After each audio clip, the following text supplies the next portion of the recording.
Now, I want to just introduce our next speaker real quick. This is Michelle Tollefson. I met her through the American College of Lifestyle Medicine, but she is an OBGYN in Denver, Colorado, and she's also a professor of in the Department of Health Professions at Metropolitan State University at Denver. She created a lifestyle medicine program and a wellness coaching program in lifestyle medicine. And I just can't, the work that she's done for the profession of lifestyle medicine has been just amazing. So she does a lot with women's health as well, and so I'm really excited for her to talk about that today. And let's all give it up for Michelle Tollefson.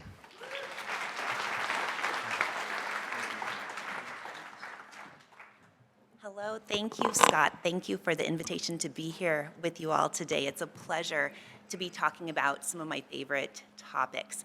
I'm from Colorado, so I was up bright and early this morning, but I've been excited to come to this presentation and to share some of what I'm most passionate about with you for some time. So today I'm going to talk about improving women's health across the lifespan. I'm used to walking around. Hopefully I'll stay here. Improving women's health across the lifespan with nutrition. So before I get started with the literature, I want to briefly share my nutrition story with you. I spent the first 20 years of my life giving little thought to nutrition. I grew up eating meals that my mom prepared with ingredients from my dad's garden. I knew from a very young age that I wanted to be a doctor, and I would say that I was thriving. I exercised, I wasn't too stressed, I got enough sleep, I was thriving. And I assumed when I got to medical school or residency that I would learn all that I needed to know in order to keep my patients healthy.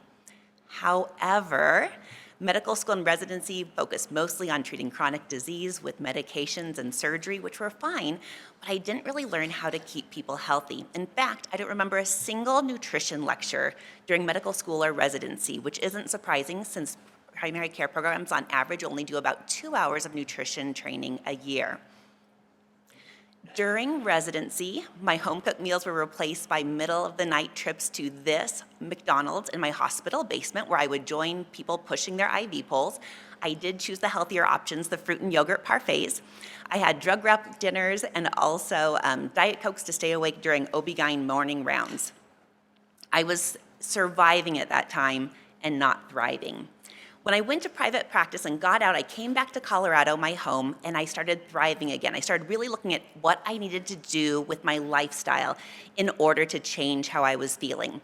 So I started to really focus on nutrition and dive into the literature. I started exercising more, getting enough sleep, a social connection. So I started to feel better, and the better I felt, the more I would tell my patients about it, the better they felt. I would dig into the literature some more. It was like I had found a secret superpower in nutrition. As an OB-GYN, I kept reading more and more about the research around nutrition and PMS, the research around nutrition and dysmenorrhea, and shared it with my patients. And I felt like they were thriving too. So I was thriving, things were going very well. In fact, I got an academic appointment where I could spend hours each day just exploring the nutrition literature and also seeing some patients at a nonprofit clinic. Until about 3.5 years ago, when I got that call that nobody wants to get. On a routine screening mammogram, they found a 2-centimeter aggressive mass invading my chest wall, which I fought with 7 surgeries, 16 rounds of chemotherapy, and a healthy diet. I was eating healthy immediately before this, but I knew to go from surviving again to thriving that I was going to need lifestyle as medicine, and nutrition needed to play a big role.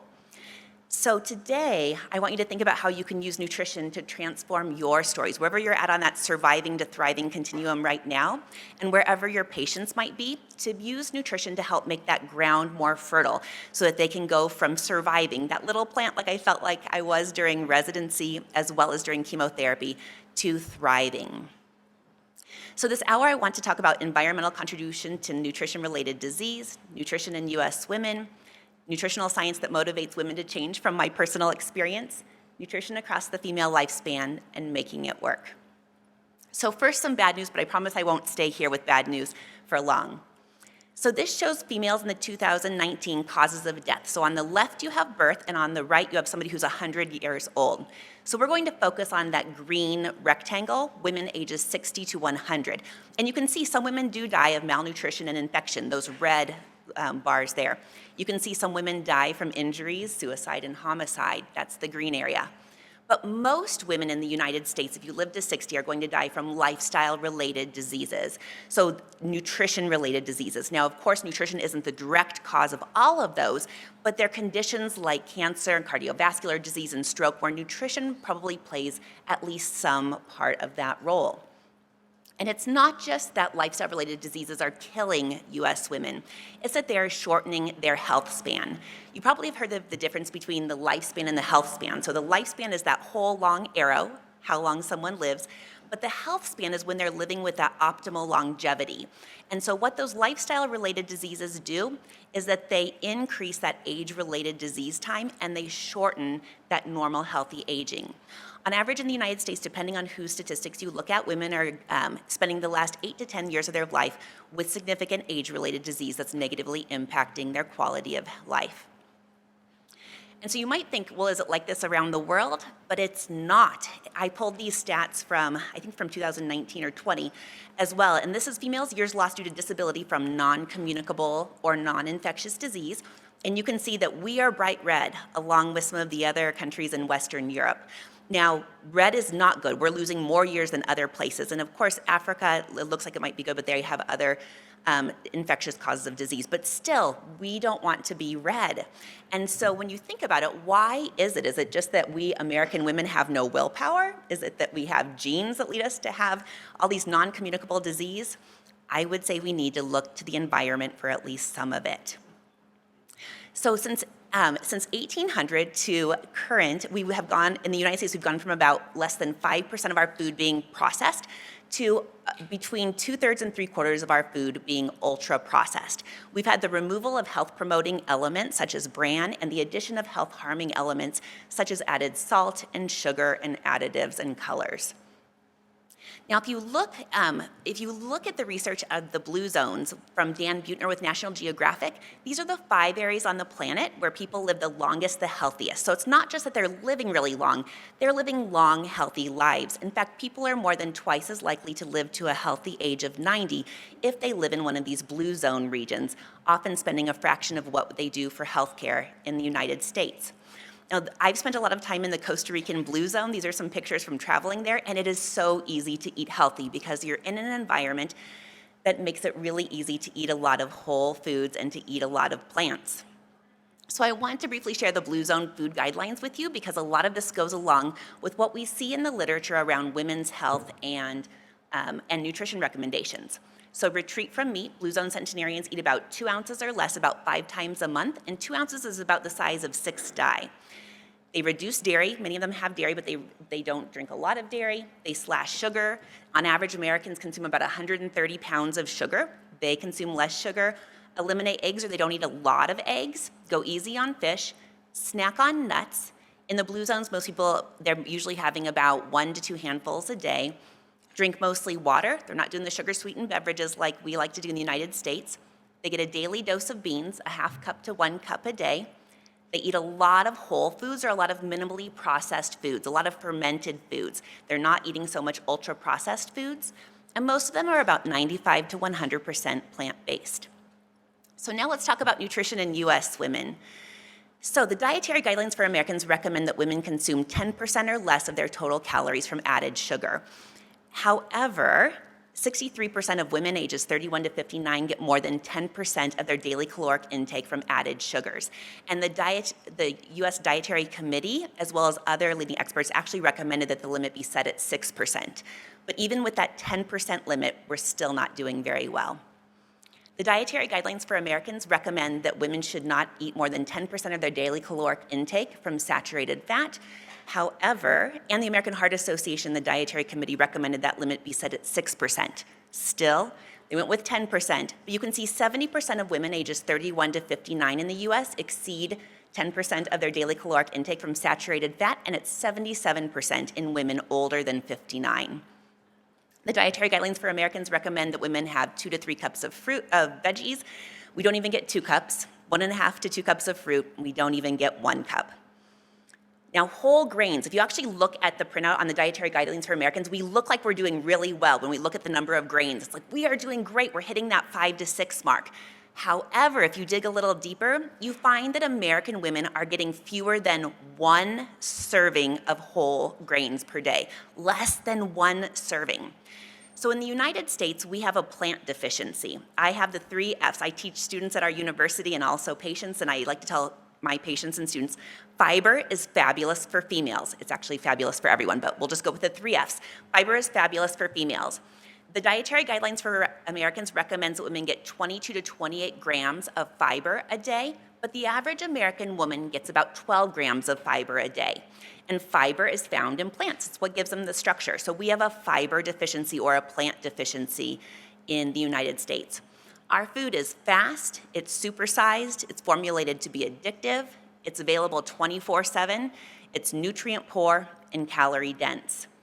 Women are confused, frustrated, and they're stressed. They're surrounded by a diet industry where there's certain body images that they're supposed to attain. They also often have a lack of knowledge, a lack of resources. Maybe they live in a food desert, or now they're calling them food swamps where there's that ultra-processed food, and lack skills. So what are we to do? So over the past 15 years where I've been in the women's health and nutrition space and teaching, I found that there are certain ways of me talking about nutrition to my patients that really resonates with them. And when I've shared this, I've found that it helps patients, and so you might know a lot of this already, but I've also heard from many practitioners that it's useful for them to hear how I talk about nutritional science with my patients and my students. I try to take something that's really complex. Nutritional science is complex. I'm not a dietitian, an MD. I'm an MD, but I try to make it simple. So I do Nutrition 101, and I talk in about 5 minutes about anti-inflammatory foods, appreciating the power of plants, nourishing the gut microbiome, and avoiding glycotoxins. So first, I want them to understand the nutrition and disease link that happens with many of our lifestyle-related diseases. And inflammation is a connection between many of them. I want them to understand that not all carbohydrates are created equal. About 90% of our carbohydrate intake in US women is from refined carbohydrates. So I want them to know that there's a significant difference than from getting carbohydrates from broccoli or an apple versus what's on this picture here.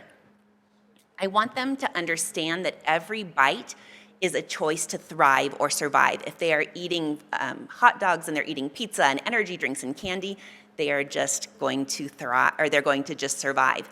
And that medication is not a substitute for nutrition. I see so many patients who think, well, I'm on a medication for this condition, so nutrition isn't that important. And what I like for them to know is I'm not against medication at all, but regardless of whether or not someone's on medication, nutrition is extremely important. I want them to understand that food is not just an afterthought. We've had the literature for years, but I think too often in medical communities, nutrition has been an afterthought or pushed to the side. But really, food is powerful medicine.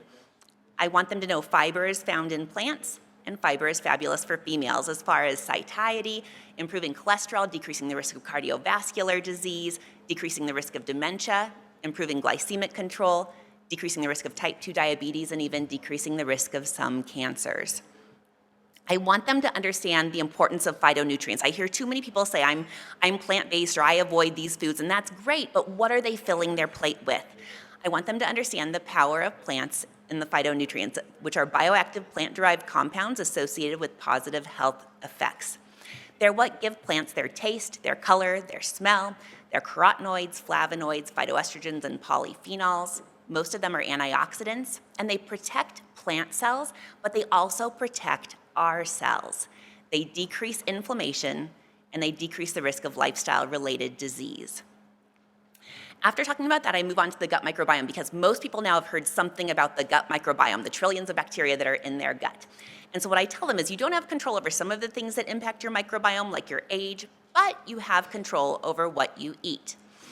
On this slide, this is if somebody has kind of like the ideal situation going on. So if somebody's eating a high fiber diet, what the gut microbiome, the bacteria are doing is they're fermenting it, they're producing metabolites that are going through to our systemic circulation, they're producing a lot of short chain fatty acids that help regulate energy, glucose and lipid metabolism, they improve immunity, decrease inflammation, improve mood, and decrease cancer risk. You get a nice thick mucus layer as those bacteria, you increase bacterial diversity, you get a nice thick mucus layer so that what should be staying in the intestinal lumen is staying through, and in the lumen until the toilet, things that should not get through are not getting through. You get immune tolerance, and the body is healthy. On the other side, you can have a low fiber diet, in which case you don't have that fermentation of fiber. You get a deficiency of short chain fatty acids because the bacteria aren't able to make those. You have problems with energy, problems with glucose and lipid metabolism, worsened immunity, increased inflammation, worsened mood, and increased cancer risk. And I've had more patients, when they see this, they say, this makes such sense. Like, I've heard about all these different diets before, but most of them have a eat more fruits and vegetables and whole grains and nuts and beans and seeds and eat less junk food. So I think sharing the science with them, a lot of them are like, I resonate with this. So you don't get those short chain fatty acids. You can see there's a very thin mucus layer. So what should be staying in the intestine, some of it is able to get through. You get inflammation, immune cells, you get endotoxins coming through, immune dysregulation, and you get hormonal problems. And so when talking about women's health conditions, we're talking about estrogen metabolism dysregulation. The part of the microbiome that metabolizes and modulates estrogen is called the estrobolome. And so if somebody's eating the standard American diet, then the estrogen circulating in their bloodstream. So with the standard American diet, we get dysbiosis of the gut microbiome. We get more deconjugating bacteria, and so we get increased estrogen reabsorbed. That leads to an increased risk of ovarian cancer and breast cancer, as well as PMS, uterine polyps, endometriosis, weight gain, and decreased libido. So now, after talking about the microbiome, I go on to glycotoxins. Glycotoxins, also called AGEs or advanced glycation end products, they lead to inflammation and they accumulate as we age. Now, we get exposed to glycotoxins through many ways. So we can get exposed to them through pollution or through smoking a cigarette, but we can also find them in our hospital cafeterias. These are my boys. We recently went to visit a family member at a hospital, and I found that they had hot dogs for $2.25 each.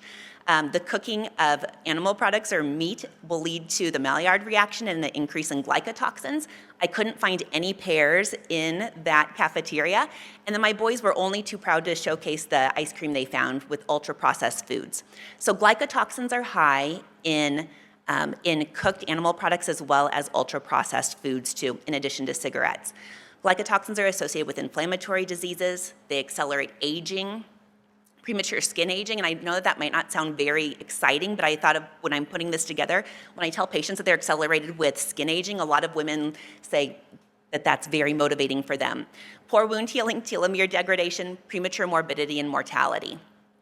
So as far as AGEs or glycotoxins, they can lead to female infertility with ovulatory dysfunction, endothelial injury, and hormone disorders. They can lead to problems during pregnancy, and as an OB-GYN, we see more and more of this literature. So gestational diabetes with poor pregnancy outcomes, embryonic toxicity, and teratogenesis. On the right, it can lead to problems such as Alzheimer's, atherosclerosis, diabetes, arthritis, and some cancers. Now, some people say, well, we get AGEs and everything. We can't totally avoid them, so why even bother? But I love the Anti-AGE Foundation. These graphics come from them. You can get 13 AGEs from 100 grams of a raw apple, or 91,000 from 100 grams of bacon. So take your pick. From an American fast food meal, about 22,000 AGEs versus about 600. So yes, we all are exposed to AGEs, but we can choose what we do and what we don't do. So that's the nutrition, like my 5-minute nutrition lecture that I think has hopefully influenced many of my patients to change. Now I want to share nutrition across the female lifespan and really dive into this literature. I had the privilege of working on editing a book on nutrition or on women's health and lifestyle medicine, and got even more excited about all the literature that's out there. So we'll start with menarche and then work our way toward menopause and beyond. So unfortunately, menarche has been happening at younger and younger in US girls for the last couple decades, which isn't surprising considering earlier menarche is prospectively associated with increased animal protein and increased fat take. On the other hand, later menarche, or more of the time that we used to see, is associated with increased dietary fiber, vegetable protein, and isoflavones. So I'm going to walk through some common GYN conditions that I see as a GYN, but that also many primary care providers see. So dysmenorrhea or painful menstruation, When I think of dysmenorrhea and talk to patients who are having that, I talk to them about the link often between pain as well as inflammation. So the research shows that women with dysmenorrhea should be decreasing ultra-processed food intake, so candy and chips and sugar-sweetened beverages, that they should be decreasing animal protein, and there's some literature out there that shows that they shouldn't be skipping breakfast. We also see more than a doubling of the rates of primary dysmenorrhea, so where dysmenorrhea isn't caused by an underlying condition that we can figure out in people who drink cola, so double the risk in people who drink cola. And we know there's an increased risk in women who drink excessive caffeine or alcohol. The literature shows that dysmenorrhea pain-reducing beverages are green tea, oolong tea, and maybe even rose tea in adolescents. They've been found to decrease menstrual pain and distress among women with primary dysmenorrhea. And there's some interesting research looking at women who drank less than 1,600 milliliters of water a day, and they had them start drinking 2 liters of water a day, and they found that reduced menstrual bleeding duration, pain, as well as painkiller utilization. So for my patients with dysmenorrhea, I recommend that they have an anti-inflammatory diet that's micronutrient rich. A Cochrane review showed the importance of that micronutrient rich diet. That's fiber rich as well, and maybe some olive oil. You can look at some research around the Mediterranean diet and dysmenorrhea. Now let's move on to premenstrual syndrome, or PMS. So once again, we see that low quality dietary pattern, foods with added fats, sugar, and salt. So once again, a lot of our glycotoxin foods that are starving the microbiome, and PMS syndrome symptoms, both physical and emotional. However, in opposition of that, we see that eating a low-fat, plant-predominant, high-fiber diet has been found to reduce PMS symptoms, both physical and emotional.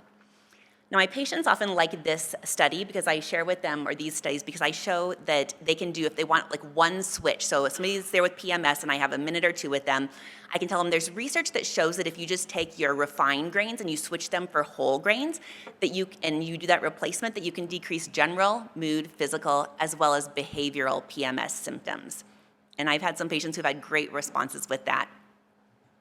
So now moving on to PCOS, or polycystic ovary syndrome.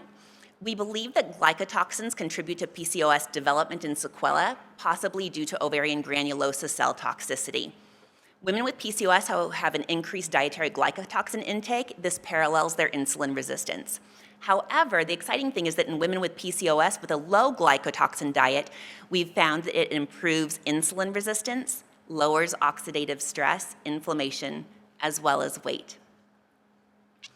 In women with PCOS, we see that increased dietary fiber intake is negatively correlated with insulin resistance, with fasting insulin, with glucose intolerance, as well as testosterone and DHEAS.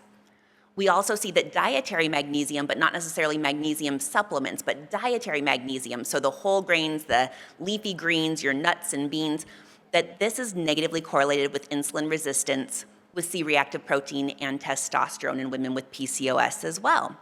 So we need to get our PCOS patients eating fewer glycotoxins and eating more fiber. So many of our patients with PCOS also struggle with subfertility or with infertility. And you can see that a diet high in saturated fatty acids, and in the United States, most of our saturated fat comes from animal sources, but not all. There's some saturated fat in some plant products. But a diet high in saturated fatty acids, high dietary glycemic load, so those things with the added sugar or the refined carbohydrates, they lead to increased chronic low-grade inflammation and an increased risk of subfertility. And we have a lot of research in this area because of all the assisted reproductive technologies and the research that goes into that. On the other hand, if someone is eating a diet that's rich in whole grains and omega-3 polyunsaturated fatty acids, which can come from fatty fish or from ground flaxseed, which I love, and folic acid supplementation, we see reduced chronic low-grade inflammation and improved reproductive outcomes. So for patients who are wanting to get pregnant or any reproductive age woman, I encourage them to eat a fiber-rich diet, as the literature supports that, as well as omega-3 fatty acids, low glycemic index foods, and isoflavone-rich foods, so foods like soy, beans, peas, and lentils. So you might think, okay, well, when somebody gets to be pregnant, then they're really going to change their diet. They're really going to eat healthy. And so a lot of I've heard this misconception over and over, but most women, how they're eating prior to pregnancy is going to continue, they're going to continue eating that way during pregnancy. In fact, it even looks a little bit worse than the average American woman. 70% of pregnant women exceed 10% of their daily caloric intake from added sugar, and 75% exceed their total energy intake from saturated fat. Now, this is a problem because it leads to excessive gestational weight gain often. So in the United States, 75% of women who are pregnant have an overweight or obese BMI, which is associated with more adverse pregnancy outcomes, preeclampsia, gestational diabetes, and preterm delivery. Also, in the United States, 48% of pregnant women have excessive gestational weight gain. So mom gains more weight than the recommendation for her pre-pregnancy BMI. And this is a problem because it increases the risk of gestational diabetes, preeclampsia, risk of cesarean delivery, risk of the fetus that's developing, them having childhood obesity as well as adult obesity, and maternal obesity long term. So that's the bad news, and you get into all the epigenetic research. Anyway, a lot of bad news. However, there's good news. This was some research done with 1,800 pregnant women, a prospective longitudinal study, and they found that those women with healthier dietary scores, so high quality diet, that was related to lower risk of pregnancy complications.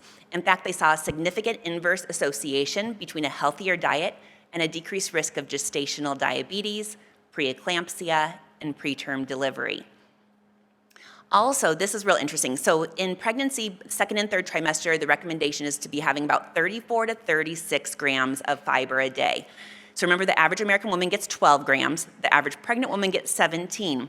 But in this research that just showed going from 12 grams a day to 21 grams a day, so remember, 34 to 36 is what we're recommending at the end of pregnancy, we saw a 67% reduction in preeclampsia.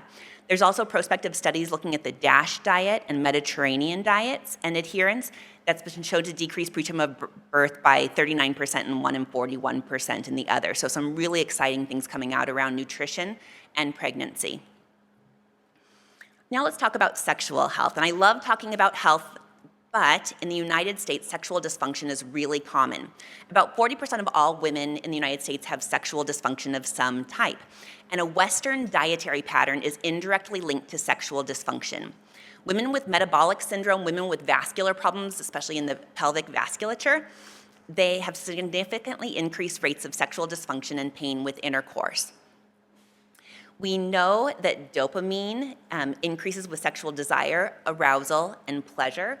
But with ultra-processed foods, which once again, we're eating tons of ultra-processed foods, high glycemic index foods, which we're eating tons of as well as foods high in saturated fat, this leads to dopamine receptor downregulation and decreased sexual enjoyment.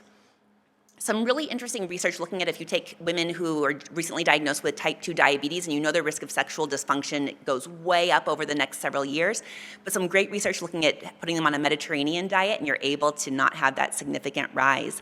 So sexual health promoting diet is essentially a diet that promotes vascular health in women. Antioxidant rich, anti-inflammatory, low in saturated fat, and low in refined carbohydrates. So as an OB-GYN, especially one that talks a lot about menopause, I get a lot of questions about phytoestrogens. Also as a breast cancer survivor, lots of questions about phytoestrogens. So these are lignin and isoflavone-rich foods that are converted to be weakly estrogenic by the estrobolome, that part of that gut microbiome.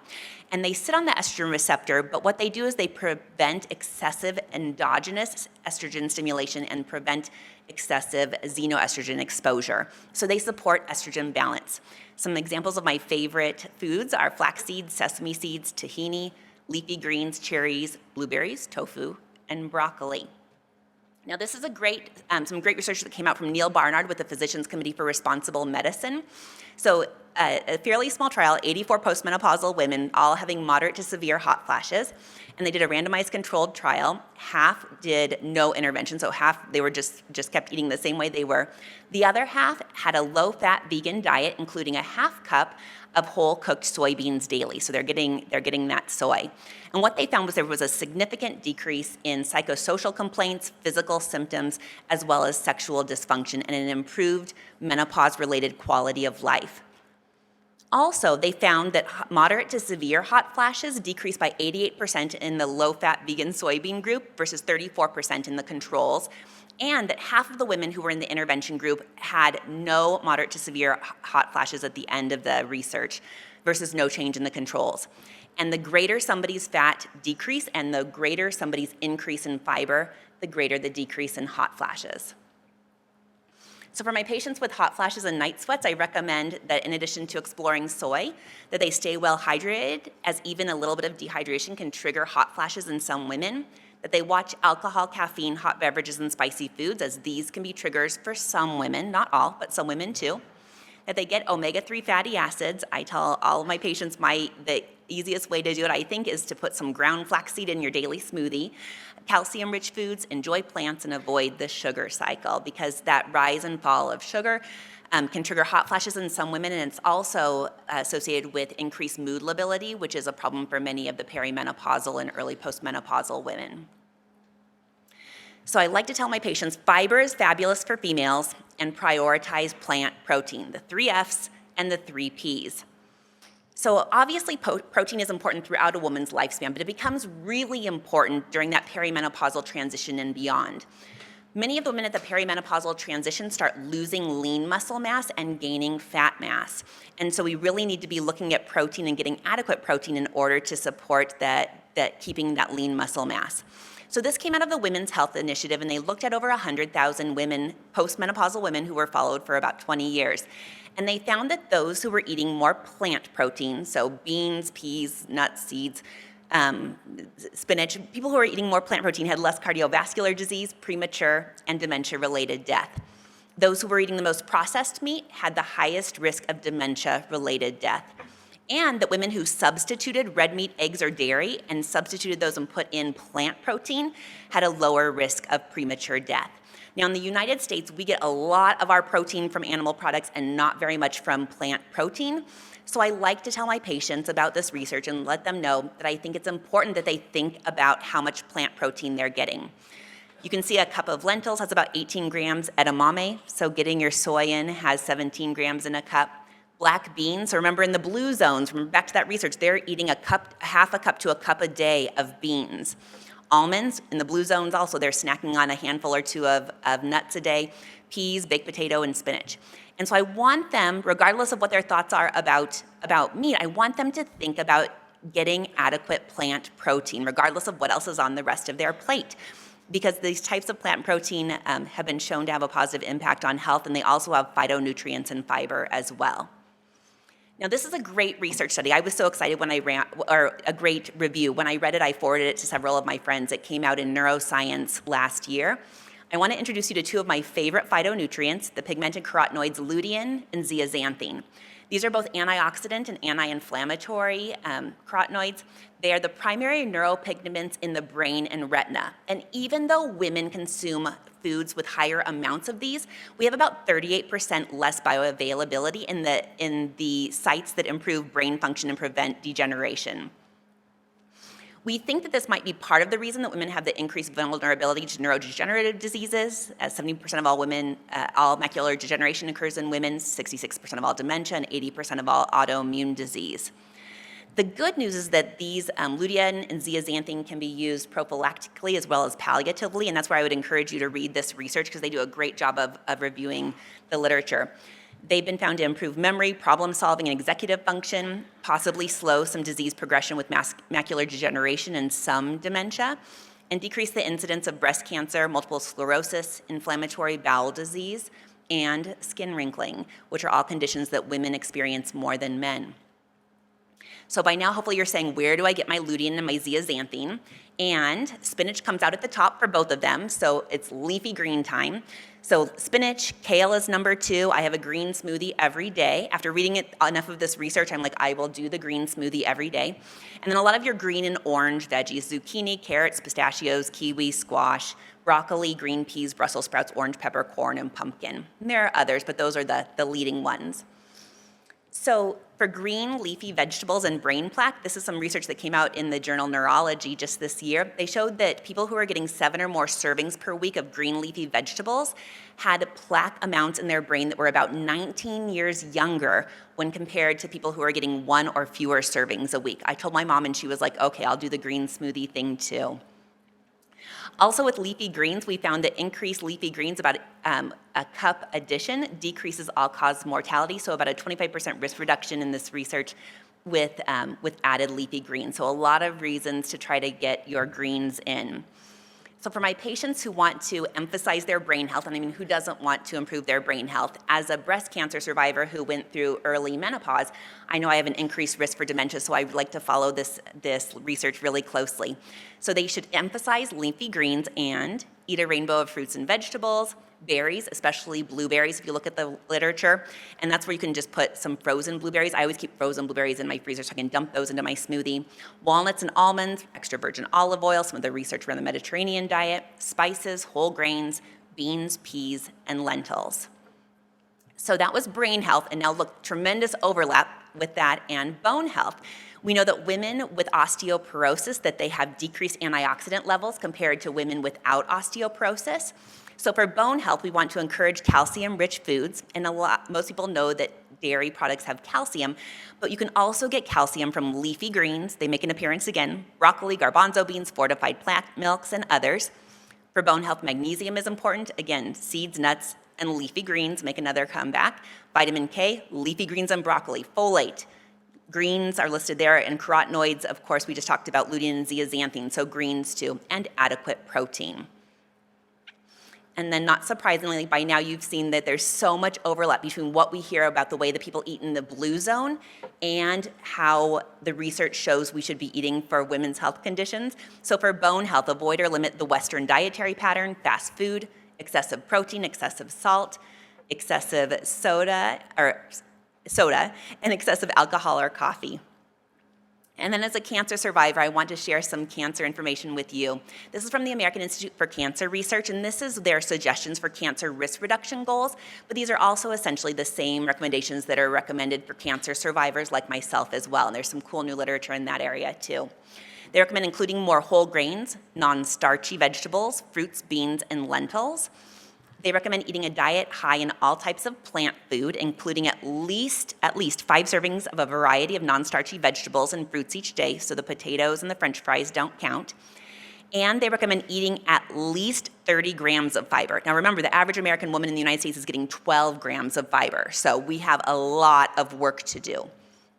And not surprisingly, they recommend limiting red meat, which is a Category 2 carcinogen according to the World Health Organization, consuming very little, if any, processed meat, which is a Category 1 carcinogen according to the World Health Organization, limiting fast foods and other processed foods high in fat, starches, or sugars, avoiding sugar-sweetened beverages and alcohol, and try to meet nutritional needs through diet and not supplements, as we found time and time again that when we put the food to the test, Dr. Greger is here somewhere, and when we put the supplements to the test, that diet comes out on top again and again.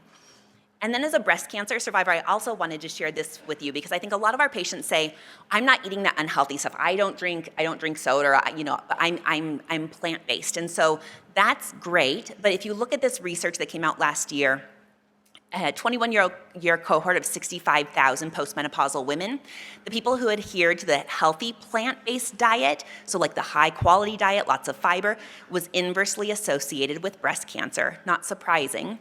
But women who identified as plant-based eaters but who followed an unhealthy plant-based diet, it was associated with a 20% higher risk of breast cancer. So you can't just eat your Skittles and Oreos and be healthy, right? So now I want to spend the last few minutes on making it work, because if we have all the literature, and I love exploring the literature, we can have all the literature in the world, but if we can't make it work for ourselves and our patients, then we're not doing a lot of good. So a lot of people say, okay, so I've been told all these different ways of eating, how should I eat? And I tell them there's different ways of eating that work for different people. I follow Dr. Walter Willett, who's with the Harvard T.H. Chan School of Public Health. I believe that he follows the literature, and I believe that he doesn't get involved in the food politics and lobbying groups. So he has the Harvard Healthy Eating Plate, which I'd encourage you to check out and direct patients to. There's always new great resources, and I've never found anything that goes against any of the literature I've seen. He says the more veggies and the greater the variety, the better. Potatoes and French fries don't count. Eat plenty of fruits of all colors. Drink water. So instead of on the My Plate, there's a cup of milk, but on the Harvard Healthy Eating plate, they have a cup of water. And so he says drink water, tea, or coffee, and limit milk or dairy. He says to eat a variety of whole grains and to limit refined grains. To choose healthy proteins. So he says that these are choose fish, poultry, beans, and nuts. Limit red meat and cheese, and avoid bacon, cold cuts, and processed meat. And then he highlights healthy oil like extra virgin olive oil.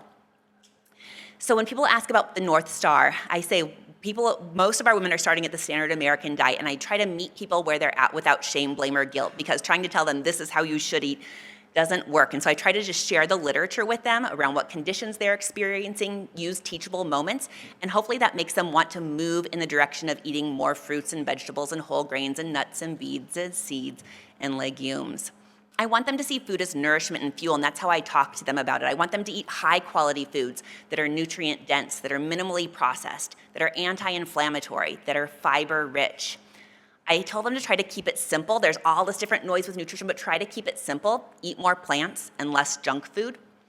Many of my patients benefit from doing a food intake journal, and if I have one, if they say like, okay, what's the first thing I should do? I usually tell my patients, even those who say I'm eating healthy, keep a fiber journal and just see how much fiber you're getting in a day. And many women are shocked, even those who are eating healthy, to find out how little fiber they're getting, so how little plants they're getting.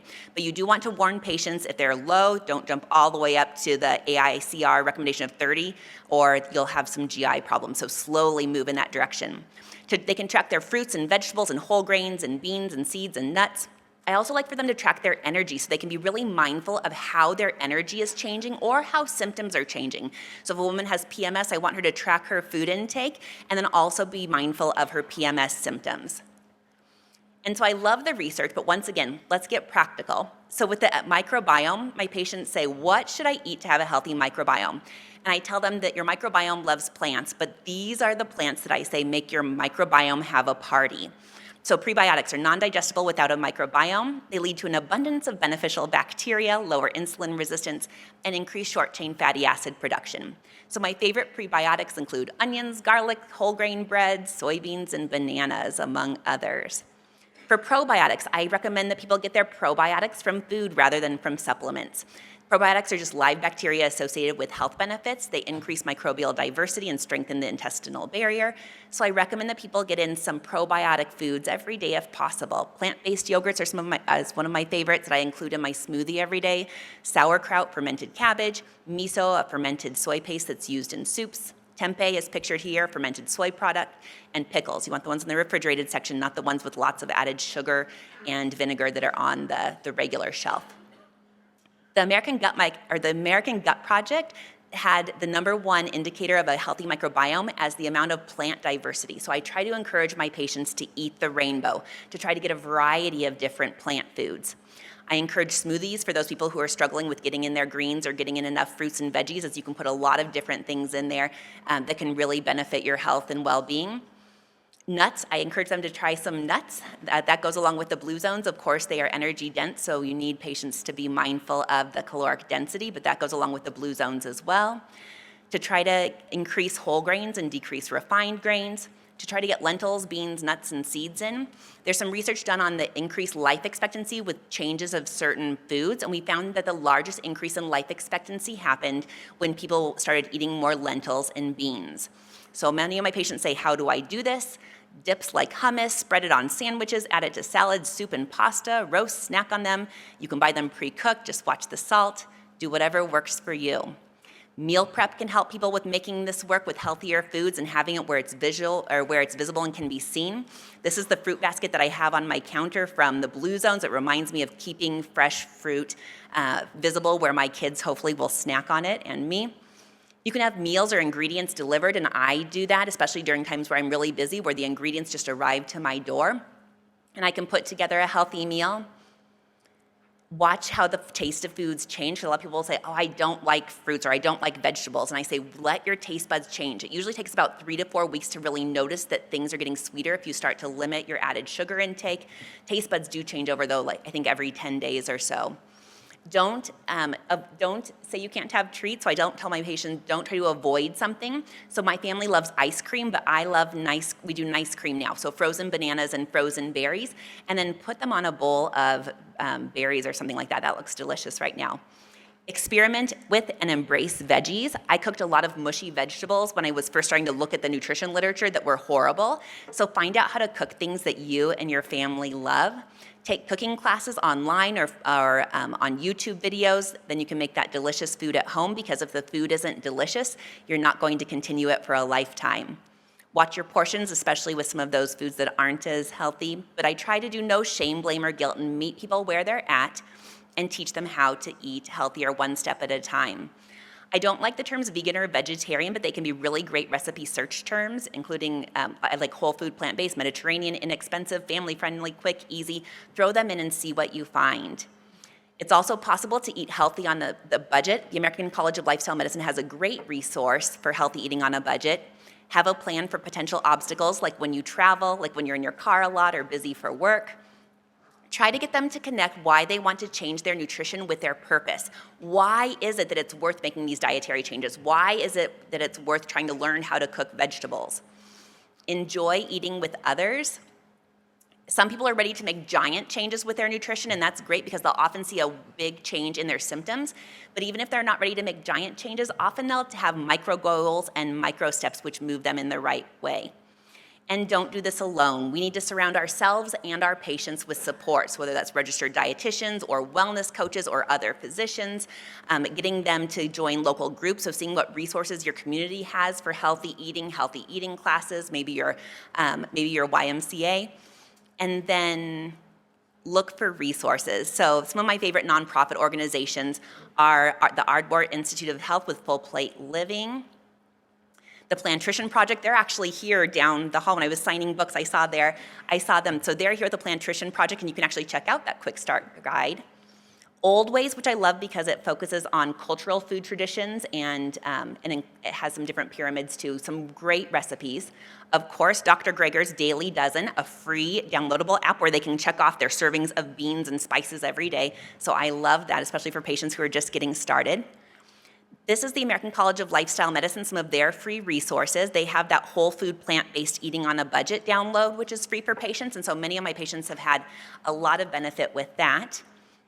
So in closing, I shared a lot of information. I get so excited about this, I think I didn't even leave time for questions, but I'll leave you with my email address and you can reach out to me, I promise.